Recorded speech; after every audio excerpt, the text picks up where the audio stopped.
Okay, so let's begin this course by talking about the most common diabetes myths that are in the diabetes world.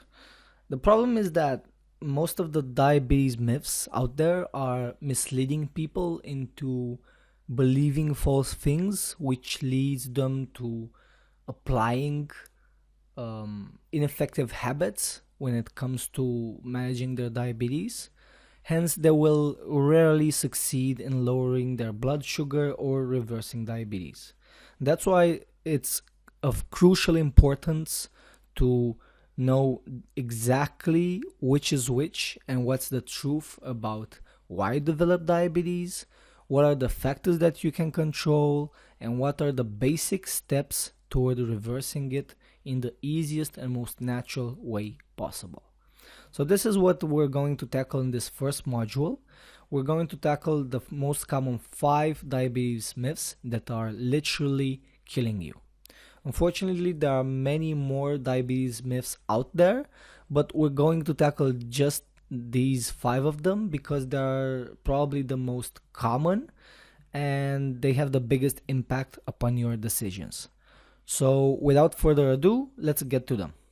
Myth number 1 is very interesting because it allows people to have an excuse for their type 2 diabetes. So the question might be, does diabetes run in the family?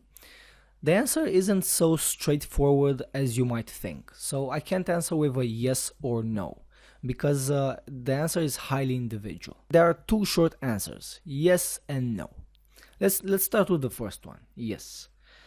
Yes, your genes do count. So the more family members suffer from diabetes, which means that if your parents suffer from diabetes, or your siblings, or your grandfathers, or your grandmothers, yes, the more chances you have to develop diabetes or other chronic health issues that are lifestyle related.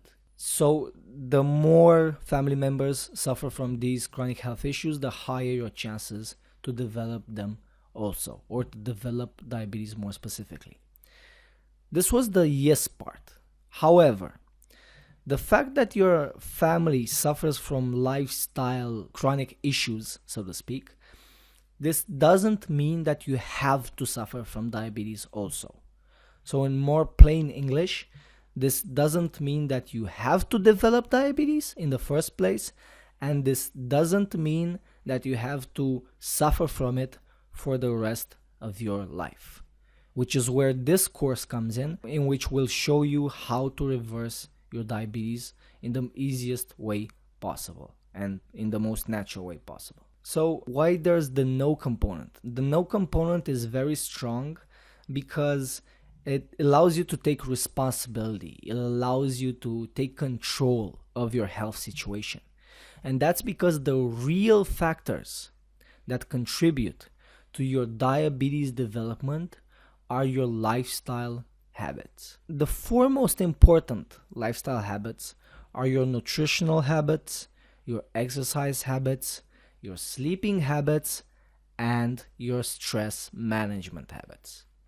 Obviously, there are some other lifestyle habits that have an important impact on your health also, such as the exposure to sunlight, having a high quality social circle, the levels of happiness you enjoy on a day-to-day basis, whether you're doing what you love or not. These are important factors nevertheless.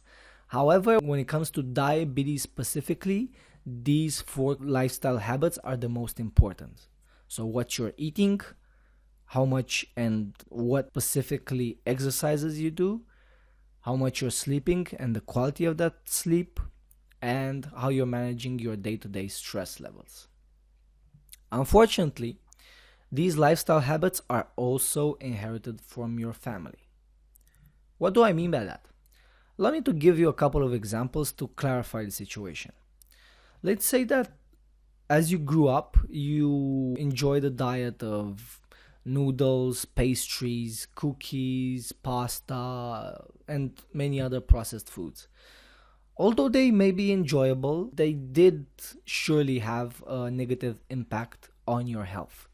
However, this does not mean that your health is sabotaged for life, all right? But it does mean that you inherited, quote unquote, these habits from your family, and you're much more likely to continue them throughout your adult life. And believe me, it's very, very difficult to change the habits that you inherited from your family. Allow me to illustrate with another example. Let's say that your family wasn't too active, right? You didn't go for walks together. Maybe you didn't play various sports or activities and so on. Chances are that you won't have a too active lifestyle yourself when you uh, become an adult. So that's another example why you just inherited this habit from your family. Obviously, this inheritance, quote unquote, doesn't have anything to do with genes. It has everything to do with behavior, with the beliefs that we get from our family, and it has everything to do with the education that we got, okay? Nevertheless, the control is on your side again, okay? So no matter what your family history is, no matter what your genes are, and no matter what habits your family had, you are in control of your diabetes because you can change your lifestyle habits. And if you change your lifestyle habits, you have all the chances in the world to reverse your type 2 diabetes and restore your normal blood sugar levels. So, if you take control of your nutritional habits, of your exercise habits, of your sleeping habits, and of your stress management habits, you have the best chances in the world to reverse your diabetes.